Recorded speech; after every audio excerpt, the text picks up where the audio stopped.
Hello, today I will show you how to play the Surfer game in the Edge browser.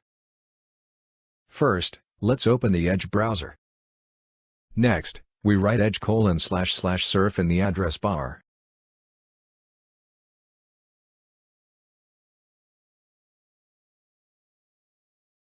To start the game you need to press the space key.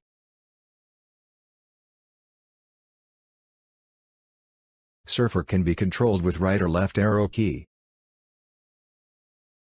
During the game you have to avoid all the obstacles.